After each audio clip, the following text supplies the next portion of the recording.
Hello everyone, this is Priyanka. This is my next video on cancer. So in today's video we will discuss briefly about what are the tumor suppressor genes. Okay, in the previous video we discussed about the oncogenes. Okay, oncogenes.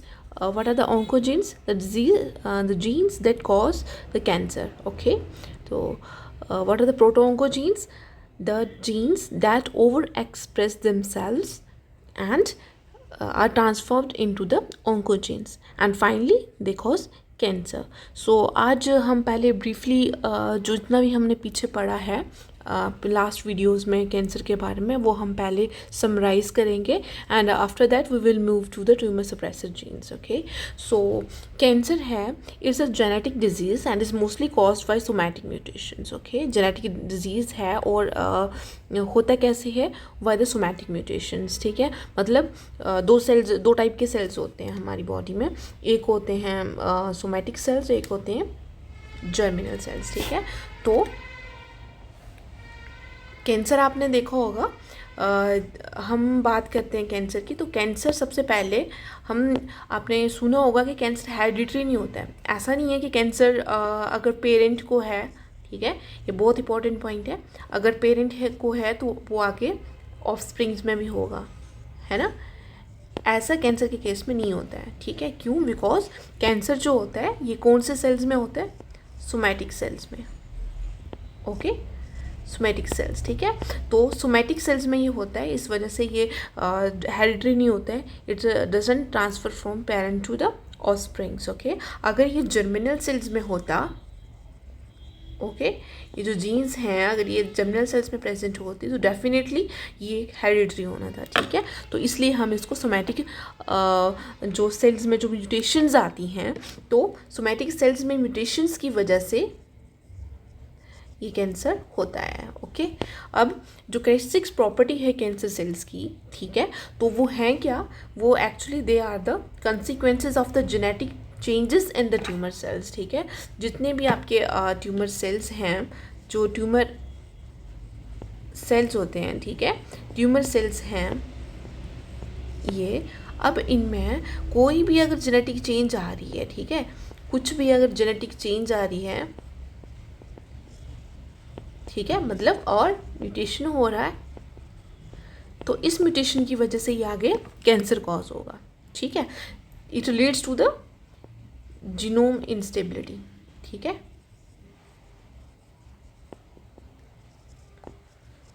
तो ये genome की instability cause करता है, इसलिए ये cancerous बन जाता है वो सेल. ठीक है, अब होता क्या है, इनके फीचर्स क्या हैं, मैंने प्रीवियस वीडियो में भी बताए थे, यहाँ भी बता रही हूँ कि फर्स्ट वाला फीचर क्या है, they are the self sufficient proliferation of the growth. ठीक है, मतलब ये जो ग्रोथ है सेल्स की, आगे सेल्स बढ़ते जाएंगे, ग्रो अप होते जाएंगे, तो ये सेल्फ सफिशिएंट प्रोलिफरेशन होती है.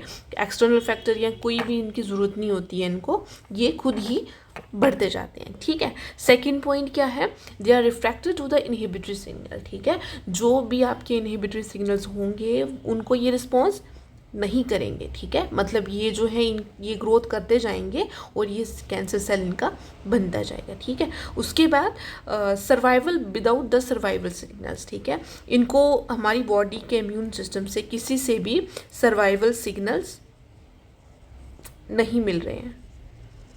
ठीक है, सर्वाइवल सिग्नल्स नहीं मिल रहे हैं, फिर भी ये सर्वाइव कर रहे हैं. ठीक है, फिर भी ये सर्वाइव कर रहे हैं. ठीक है, तो ये कैंसर सेल्स की क्या है, एक खासियत होती है. ठीक है, पहली खासियत क्या है, बिना सर्वाइवल सिग्नल के सर्वाइव करना. Second, they are refractory to the inhibitory signals. Inhibitory signals आएंगे भी लेकिन इनको कोई फ़र्क नहीं पड़ने वाला. ठीक है, और थर्ड वन क्या है, they are self sufficient proliferation of growth. Okay, तो नेक्स्ट क्या है, अनलिमिटेड रेप्लिकेटिव पोटेंशियल. मतलब जो डीएनए है इनका, ठीक है, डीएनए है, ये पेरेंटल डीएनए होता है, ये डॉटर डीएनए. ठीक है, तो ये आपका ये अनलिमिटेड होता जाता है. ठीक है, पेरेंटल डॉटर बनेगा, अब इसी का भी आगे डबल बन जाएगा इसका भी आगे डबल बन जाएंगे, ठीक है। तो ये रेप्लिकेशन इनकी रिपीटेडली होती जाती है, ठीक है। तो इस वजह से आगे कैंसर सेल बनते हैं, ओके। अब उसके बाद क्या है, नेक्स्ट पॉइंट क्या है,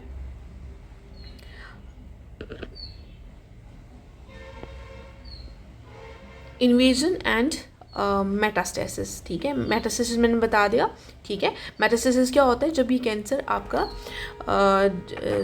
ये जितने भी ब्लड सेल्स हैं, जितने आपकी लिम्फोसाइट्स हैं, वहाँ जाके जब फैलेगा तो उसको बोलते हैं मेटास्टेसिस, ठीक है। और इन्वेजन का मतलब ये जो कैंसर है जब ये हमारे अलग अलग बॉडी टिश्यूज़ में जाके इन्वेड करेगा, अलग अलग जाके वहाँ पे पूरी की पूरी बॉडी में फैलेगा, उसको हम इन्वेजन कहते हैं, ठीक है।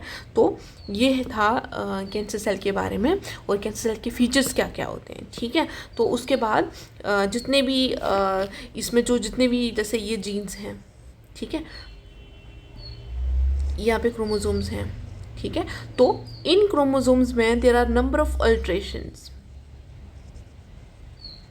ठीक है, number of alterations, number of mutations,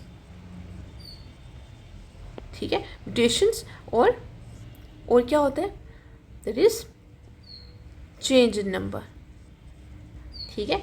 मतलब बहुत सारे क्रोमोसोम्स हो जाना, उसके बाद म्यूटेशंस इनमें, इनके स्ट्रक्चर में चेंजेस आना, ठीक है, इनके फंक्शन में चेंजेस आना। तो ये सब जो होते हैं दीज आर द कंसिक्वेंसेस, ये जो कैरेक्टरिस्टिक हैं एक कैंसरस सेल के, ठीक है। नेक्स्ट हम जो बात करेंगे वो क्या है कि individual gene display point mutation such as base changes, insertions and deletions और can be affected by the chromosomal translocations or the transversion, ठीक है। तो इंडिविजुअल जीन जो हैं आपकी, ठीक है, इनमें क्या होता है, there are number of base changes, ठीक है। तो ये डीएनए है, ठीक है, GCATCTAG, ठीक है। तो इनमें क्या होगा, बेस चेंजेस, ठीक है, बेस का इंसर्शन होना, ठीक है, बेस का डिलीट हो जाना, ठीक है, ओके, ट्रांसलोकेशन हो जाना, यहाँ ये वाला बेस आपका आगे चला गया, ठीक है, ये वाला बेस आपका दूसरे वाले क्रोमोसोम्स के यहाँ पे आ गया, ठीक है। तो ये क्या है, ये आपकी चेंजेस हैं जो कि म्यूटेशन कॉज करती हैं और फाइनली कैंसर कॉज करती हैं, ठीक है। सो ये जो चेंजेस हैं इनका जो है होता क्या है, they lead to the expression of the altered gene products, ठीक है। जो भी आपकी बेस के इंसर्शन से, बेस के डिलीशन से, ट्रांसलोकेशन से जो भी प्रोडक्ट बनेगा वो आपका अल्टर्ड जीन प्रोडक्ट होगा ना, अलग होगा, तो नॉर्मल से अलग होगा। तो इसी वजह से आगे जो सेल है वो भी नॉर्मल नहीं रहेगा, ठीक है। तो decrease of increased gene expression, ठीक है, जीन एक्सप्रेशन भी आपका ज़्यादा हो जाता है या फिर कम हो जाता है, और फ्यूजन प्रोटीन वगैरह जीन प्रोडक्ट ये सब बन जाती हैं, ठीक है। तो अब there are two classes of genes affected by the genetic and epigenetic alteration in cancer cells, ठीक है। तो एक हमने पढ़ ली कौन सी क्लास थी, दैट इज़ द ऑन्कोजीन, ठीक है। ऑन्कोजीन्स मतलब जो कि कैंसर कॉज करती हैं, ठीक है। तो दूसरी वाली कौन सी थी, हैं जो हम आज डिस्कस करेंगे, they are the tumour suppressor genes, ठीक है। नाम से पता चल रहा है ट्यूमर सप्रेसर जीन्स, ठीक है, ट्यूमर को ख़त्म करने वाली जीन्स, ठीक है, उनको ट्यूमर को रोकने वाली जीन्स, ठीक है। तो ऑन्कोजीन्स इनकी बात करते हैं, ठीक है। तो oncogenes contribute to tumour development by increased or misdirected activity, ठीक है। या तो इनका जो एक्सप्रेशन है वो ज़्यादा हो जाता है और या फिर इनका मिसडायरेक्टेड मतलब जो प्रोडक्ट बनना चाहिए वो नहीं बनता है, ठीक है। तो ऑन्कोजीन्स वो होती हैं। और ट्यूमर सप्रेसर जीन्स की बात करें तो दे आर इनसफिशिएंट और लॉस फंक्शन सपोर्ट्स, ठीक है। इनमें क्या होता है एक्चुअली, जो नॉर्मल जीन हैं, जो आपकी कैंसर कॉजिंग जीन हैं, उनमें अगर लॉस ऑफ फंक्शन हो जाएगा तो they become the tumour suppressor genes, ठीक है। तो उसके बाद typically human cancers में activation of oncogene and inactivation of tumor suppressor genes both are observed, ठीक है।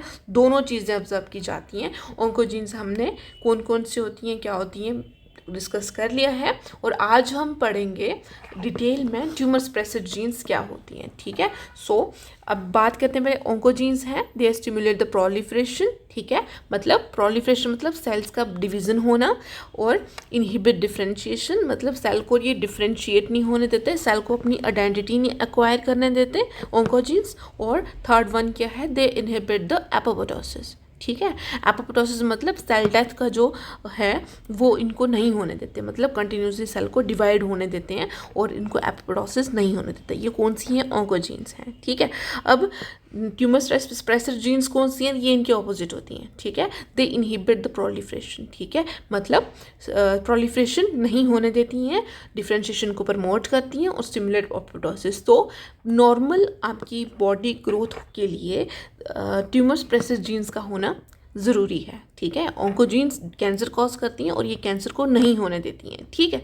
अब नेक्स्ट बात करते हैं ऑन्कोजीन्स। ऑन्कोजीन्स आपके सेलुलर होते हैं या फिर वायरल होते हैं, ठीक है। तो मतलब वायरस के द्वारा सेल में जाती हैं ये, ठीक है। तो इधर expression can cause the development of cancer बता दिया। अब प्रोटो ऑन्कोजीन्स, ठीक है, वो नॉर्मल सेलुलर जीन्स होती हैं, मैंने बताया ऑलरेडी, ठीक है। तो कन्वर्ट हो जाती हैं प्रोटोकोजीन किसमें, ऑन्कोजीन्स में, ठीक है। कैसे होती हैं, वाई द सेवरल मैकेनिज्म, मतलब प्रोटो ऑन्कोजीन्स जब ओवर एक्सप्रेस हो जाती हैं तब वो ऑन्कोजीन में बन जाती हैं, ठीक है। अब मतलब गेन ऑफ फंक्शन जब होता है, म्यूटेशंस होती हैं, तो प्रोटो ऑन्कोजीन में जब वो होता है गेन ऑफ फंक्शन, तब वो आपका ऑन्कोजीन्स कन्वर्ट हो जाती हैं, ठीक है। अब ट्यूमर सप्रेसर जीन्स जो होती हैं, जिनको हम एंटी ऑन्कोजीन्स भी कहते हैं, वो सेलुलर जीन्स होती हैं, उनका इनएक्टिवेशन क्या होता है, they increase the probability of tumour formation, ठीक है। मैंने बता दिया आपको, ठीक है। TSG का जब लॉस ऑफ फंक्शन होगा, मतलब उनमें इनएक्टिवेशन हुआ अगर, तो they cause the oncogenic result, ठीक है। ओंकोजेनिक रिजल्ट मतलब ट्यूमर फॉर्मेशन, ठीक है। तो उसके बाद बात करते हैं, नेक्स्ट है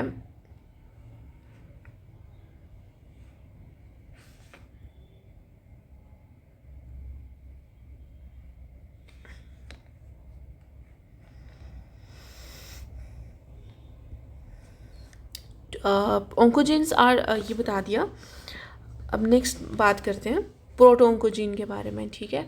प्रोटो ऑन्कोजीन्स ऑन्कोजीन में कन्वर्ट हो रही हैं जीन अल्ट्रेशन की वजह से, ठीक है। और ट्यूमर सप्रेसर जीन्स एक्टिव हैं और ये इनएक्टिव हो जाती हैं, और फिर जब ये इनएक्टिव हो जाएं तब ये कैंसर कॉज कर देती हैं। मैंने ऑलरेडी आपको एक्सप्लेन कर दिया, ठीक है। अब बात करेंगे डिटेल में ट्यूमर सप्रेसर जीन्स के बारे में कि वो क्या होती हैं, ठीक है।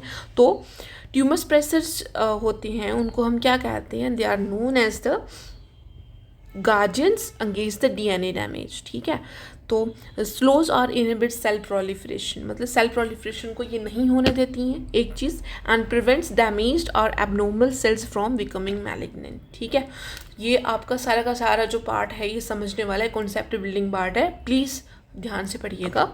अब मॉनिटर DNA डैमेज, ये इनका काम क्या होता है, DNA डैमेज को मॉनिटर करती हैं, ठीक है, और जहाँ पे डैमेज हुआ है उसको रिपेयर करवाने में हेल्प करती हैं, ठीक है। सो दैट पहले सेल डिवाइड ना हो जाए, डिवाइड होने से पहले ही इनका यही काम होता है, जहाँ DNA का डैमेज हुआ है वहाँ पे उसको भाई रिपेयर करवा दो, ठीक है। ये ट्यूमर सप्रेसर्स का काम है। और उसके बाद और क्या काम है इनका कि ये जैसे ऑन्कोजीन है, ऑन्कोजीन का काम क्या था कि वो बार बार मतलब सेल डिवीज़न को कंटिन्यू रखती हैं, वो सेल को डिवाइड करती जाती हैं, ठीक है।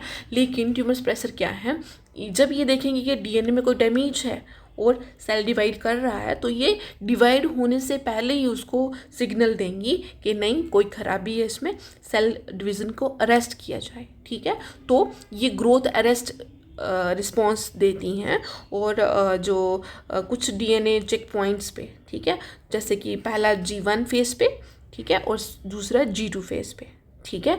तो ये मैंने बता दिया। नेक्स्ट पॉइंट है फंक्शंस जो ट्यूमर सप्रेसर जीन्स के क्या होते हैं, ठीक है। First one is the repression of genes that are essential for the continuing of the cell cycle, effectively inhibiting cell division. I hope I don't need to explain it any more, ठीक है, आपको समझ आया अच्छे से। Coupling the cell cycle to DNA damage, okay, if the damage cannot be repaired, the cell should initiate apoptosis, okay, to remove the threat it poses for the greater good of the organism. Third one is the metastasis suppressor prevent tumor cells from dispersing, block loss of contact inhibition and inhibit metastasis. मतलब जो जो आपकी properties आपने इसमें oncogenes की पढ़ी थी उन सबको ये इनहिबिशन में काम आती हैं ट्यूमर सप्रेसर प्रोटीन्स. ओके, और डीएनए रिपेयर प्रोटीन्स जो हैं they are usually classified as tumour suppressor HNPCC, MEN1 and BRCA1. ठीक है, अब 1 by 1 हम ट्यूमर सप्रेसर जीन्स के बारे में पढ़ेंगे. उससे पहले हम एक्सप्लेन करेंगे कि ट्यूमर सप्रेसर जीन्स आपने पढ़ा, एक हमने करा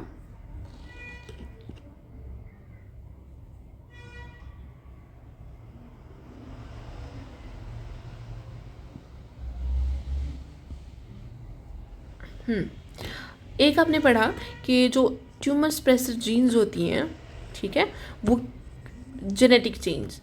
एक इसमें पढ़ा आपने जेनेटिक चेंज. ठीक है, जेनेटिक चेंज मतलब आपके जैसे डीएनए है, ठीक है, डीएनए का जो भी जैसे मिसपेयरिंग होगी इसमें, ठीक है, तो जैसे बेस चेंज हो गया है ना, तो ये सब आपकी जेनेटिक चेंज आती हैं. ठीक है, दूसरा पॉइंट जो है, एक होती हैं आपकी epigenetic changes. What are the epigenetic changes? ठीक है, तो एपिजेनेटिक चेंजेस क्या होती हैं, जैसे डीएनए है, ठीक है, ये आपका mRNA सीक्वेंस है, यहाँ पे आपका प्रमोटर है, ठीक है, तो ये आपको पता होगा एक प्रमोटर होता है, एक आपका यहाँ पे ऑपरेटर होता है, और आगे जो जीन्स होती हैं ZY ऑपेरॉन जब पढ़ोगे आप, ठीक है, तो प्रमोटर पे आपका कोई रिप्रेसर आ जाना है ना, मतलब रिप्रेसर आ गया, आगे इसकी ट्रांसलेशन को नहीं होने देगा, ट्रांसक्रिप्शन नहीं होने देगा, तो जीन एक्सप्रेशन वही रुक जाएगा. ठीक है, तो एक ये होगी एपिजेनेटिक चेंज. उसके बाद इस पे मिथाइलेशन हो जाना है ना. मिथाइलेशन का काम क्या होता है, एक तो ये इंडिकेटर का काम करता है, ठीक है, और दूसरा काम क्या करता है, कोई भी प्रोसेस को रोकने का काम करता है, उसको वहीं पे ब्लॉक करने का, तो ये मिथाइलेशन. तो जीन एक्सप्रेशन का रुकना because of such kind of changes, इनको हम बोलते हैं एपिजेनेटिक चेंजेस. ठीक है, that are other than the genetic changes. ठीक है, तो जेनेटिक चेंजेस हमने पढ़ लिया, एपिजेनेटिक चेंजेस क्या होते हैं मैंने पढ़ लिया. उसके बाद अब यहाँ पे देख लीजिए आप, the functional inactivation of tumour suppressor by genetic बता दिया, और epigenetic alterations creates imbalance between proliferation, cell death and differentiation programs that facilitate tumorigenesis. Okay, understood? So individual born with mutations in tumor suppressor genes are predisposed to cancer, है ना. तो tumour suppressor jeans में अगर हुआ mutation मतलब उसको cancer है. Tumour suppressor jeans अगर नॉर्मल है तो इंडिविजुअल जो होगा वो आपका नॉर्मल ही होगा. ठीक है, तो ये उल्टा है ऑन्कोजीन. ऑन्कोजीन में अगर म्यूटेशन है तो आपका क्या होगा, वो कैंसर सेल नहीं बनेगा. लेकिन अगर ट्यूमर सप्रेसर जीन में म्यूटेशन है तो वो जो इंडिविजुअल है वो आगे कैंसर वाला होगा. ठीक है, तो उसके नेक्स्ट है कि देयर आर 2 हिट, इसको ज़रूरत नहीं है पढ़ने की, ये बात करते हैं हैप्लोसफिशिएंसी इन कैंसर. ओके, हैप्लोसफिशिएंसी बात करते हैं किसकी, हैप्लोसफिशिएंसी. तो ये आपके 2 क्रोमोसोम्स हैं, राइट. ठीक है, अब इसमें क्या हो रहा है, एक क्रोमोसोम में चेंज आ रहा है. ठीक है, इस वाले में चेंज आ रहा है. ठीक है, तो हैप्लोसफिशिएंसी क्या होता है कि अगर 2 क्रोमोसोम्स में से एक में भी चेंज आया तो आपको इफेक्ट दिखेगा. ठीक है, इसको बोलते हैं हैप्लो मतलब haploid set, 1 set of chromosome. ठीक है, दिस वन. तो इसमें अगर आपको चेंज आता है तो इफेक्ट दिख जाएगा. ठीक है, तो इसको हम कहते हैं, this is known as haploinsufficiency in cancer. ठीक है, तो appearance of a phenotype in cells or an organism when only one of the 2 genes copies, that's the allele is inactivated. Okay, so for some tumor suppressor genes the loss of a single allele is sufficient to induce susceptibility to tumor formation. These are haploinsufficient tumor suppressor genes. बता दिए मैंने अच्छे से. Okay, तो बात करते हैं epigenetic events की, जो मैंने ऑलरेडी आपको एक्सप्लेन कर दिया. तो एपिजेनेटिक रेगुलेशन ऑफ जीन्स मतलब मिथाइलेशन से रिप्रेसर कॉम्प्लेक्स जब आपका प्रोमोटर के साथ बाइंड करता है, ठीक है, और या फिर मैसेंजर आरएनए का ट्रांसक्रिप्शन कम हो जाना, तो ये सब चेंजेस जब आती हैं तो इनको हम एपिजेनेटिक इवेंट्स कहते हैं, ठीक है। तो ये 1 बाय 1 सबको एक्सप्लेन किया है। आई होप ये अब आपको पता चल गया होगा क्या है, मैंने उधर भी बता दिया। तो नेक्स्ट बात करते हैं हम रेटिनोब्लास्टोमा प्रोटीन। अब कुछ प्रोटीन्स हैं, ठीक है, ट्यूमर सप्रेसर जीन्स जो हैं, कुछ जीन्स हैं, एक पढ़ेंगे हम रेटिनोब्लास्टोमा, एक हम पढ़ेंगे P53 के बारे में, एक हम पढ़ेंगे BRC1 के बारे में, ठीक है। तो ये सब हम पढ़ेंगे, और एक हम पढ़ेंगे जितने भी सेल साइकिल रेगुलेटर्स हैं उनके बारे में बात करेंगे, जो कि आपके ट्यूमर सप्रेसर जीन्स के की तरह भी काम करते हैं, ठीक है। तो these are some tumour suppressor genes, 1 by 1 हम इसको एक्सप्लेन करेंगे, इनके रोल को एक्सप्लेन करेंगे, ठीक है। तो फर्स्ट वन है रेटिनोब्लास्टोमा प्रोटीन। तो ये क्या है? It is important in the control of proliferation development of not only retinal cells but also other tissues, ठीक है। तो रेटिनोब्लास्टोमा की म्यूटेशन क्या, इसका क्या होता है, इसको ज़्यादा एक्सप्लेन करने की ज़रूरत नहीं है, सिंपल सी बात है कि रेटिनोब्लास्टोमा आपका, this is the tumour suppressor gene. इसका मतलब क्या हुआ कि ये जब भी आपका डीएनए पे प्रेजेंट है, ठीक है, किसी भी जीन पे प्रेजेंट होगा तो वो इसका वो इनएक्टिवेट कर देगा, सो दैट वो आगे जाके सेल डिवाइड ना कर पाए, ठीक है, सिंपल। तो retinoblastoma is the one of the gene. से बात करते हैं हम यहाँ पे,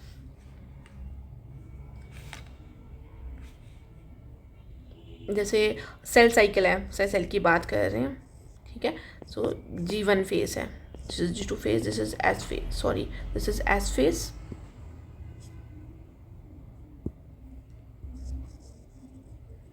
and this is G2 phase, ठीक है। तो ये सेल डिवाइड हो रहे हैं, दूसरे स्टेज पे पहुंचे और ये वाला सेल डिवाइड होके स्टेज में पहुंच गया, ठीक है। तो ये क्या है, एक होता है transcription factor that is E2F, ठीक है। तो रेटिनोब्लास्टोमा आपका ये क्या करेगा, ये स्पेसिफिकली आपका यहाँ पे बाइंड करता है इसके साथ, ठीक है, और इसके एक्सप्रेशन को रोकता है, सो दैट सेल साइकिल का जो अरेस्ट है वो यहीं पे हो जाए और आगे सेल डिवीज़न नहीं हो, ठीक है। तो ये काम है किसका, रेटिनोब्लास्टोमा का, सिंपल, ठीक है। बात नेक्स्ट हम करते हैं P53 वाले की, ठीक है। तो P53 वाले की बात करते हैं, इसका क्या है, this is known as the guardian of the genome, ठीक है। It is a transcription factor, its loss leads to genetic instability and increase mutagenesis, ठीक है। ये this is the another kind of the tumour suppressor gene P53। इसको हम क्या बोलते हैं, गार्जियन ऑफ जीनोम, है ना। गार्जियन ऑफ जीनोम मतलब जो किसको, इसकी it takes care of the genome, okay. क्या ये मतलब है इसका, सो दैट कोई डीएनए डैमेज होगा अगर, तो ये वहीं के वहीं सेल को रेस्ट करवा देगा, सेल ग्रोथ को, और आगे डिवीजन नहीं होने देगा, ठीक है। So this is known as the guardian of the genome. तो it restrains the uncontrolled cell growth, block cell cycle and induce the apoptosis, understood. तो सेंस मल्टीपल सेलुलर स्ट्रेसेस, ठीक है, जैसे यूवी रेज हैं, एक्सरेज हैं, carcinogens हैं, या फिर कोई साइटोटॉक्सिक ड्रग्स है, ऐसे टाइप की कोई सेलुलर स्ट्रेस है तो ये पता चल जाएगा, और ओंकोजेनिक स्ट्रेस अगर कोई है तो ये भी सेंस कर लेगा, अगर ऐसा कुछ है तो इट गेट एक्टिव, और उसके बाद ये आगे सेल का डिवीज़न नहीं होने देगा, ठीक है। तो अगर स्ट्रेस है, ठीक है, अगर सेल में स्ट्रेस है तो P53 प्रोटीन स्टेबलाइज्ड हो जाएगा, एक्टिवेटेड हो जाएगा, and it induces a set of genes involve in cell cycle arrest, DNA repair और एपोप्टोसिस, सिंपल, ओके। तो this is the another tumour suppressor gene P53। तो यहाँ देख सकते हैं आप, binding to protein P53 bind कर रहा है, ठीक है। तो इंडक्शन ऑफ टारगेट जीन्स, तो ये काम क्या कर रहा है, सेल साइकिल को अरेस्ट कर रहा है, एंजियोजेनेसिस मतलब ब्लड वेसल्स नहीं बनने दे रहा, एपोप्टोसिस कॉज कर रहा है मतलब सेल डेथ कॉज कर रहा है, और डीएनए रिपेयर का काम कर रहा है, simple, okay. So it leads to the genomic integrity, growth control, okay, so this is the second tumour suppressor gene, ठीक है। थर्ड हम बात करेंगे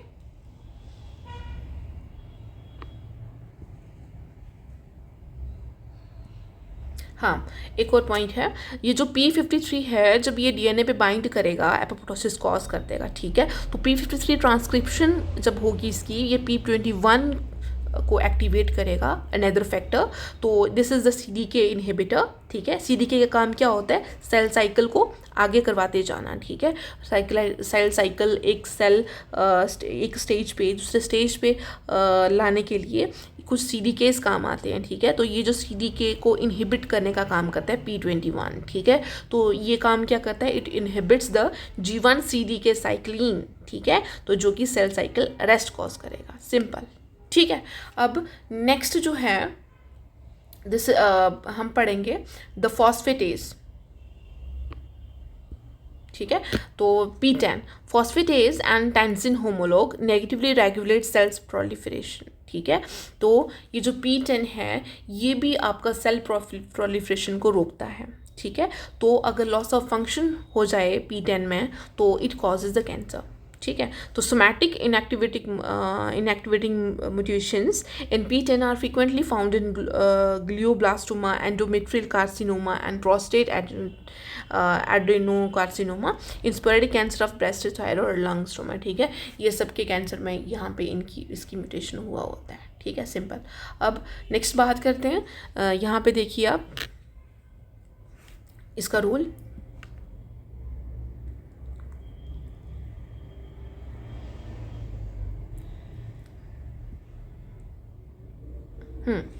स्टिमुलेटरी सिग्नल्स जो हैं, स्टिमुलेटरी सिग्नल्स यहाँ इंसुलिन है, जब ये इंसुलिन रिसेप्टर के ऊपर बाइंड करेगा तो PIP2 ATP, ठीक है। तो ये कन्वर्ट हो जाएगा with the help of PI3 kinase into PIP3। तो PIP3 जो है ये आपका प्रोटो ऑन्कोजीन है, ठीक है, PKPAKT। तो ये कन्वर्ट होगा PIP2 with the help of this P10, ठीक है, जो कि ट्यूमर सप्रेसर जीन है। अब ये प्रेजेंट है तो ये क्या करेगा, PIP2 में कन्वर्ट हो जाएगा और फॉस्फेटेज को अलग कर देगा PI ग्रुप को, ठीक है, and it induces the normal cell growth, ठीक है। लेकिन जब P10 नहीं होगा तब देखिए आप PIP3 जो है ये आपका PIP2 में कन्वर्ट नहीं हो रहा है, ये आपका इनको एक्टिव कर रहा है प्रोटोन को जीन को, और it accelerate the cell growth, ठीक है, मतलब ट्यूमर कॉज करेगा, सिंपल, ओके। अब नेक्स्ट बात करेंगे जो GTPase NF1, this is another tumour suppressor gene. तो NF1 is a GTPase negatively regulates RAS signalling, ठीक है। तो RAS जो है RAS it is another oncogene, ठीक है। तो इसका काम क्या है, NF1 का एक GTPase है, ये इसको रोकता है, ठीक है, it's a mediator of the, ठीक है। तो ये RAS को रोकेगा। तो एक्टिवेटेड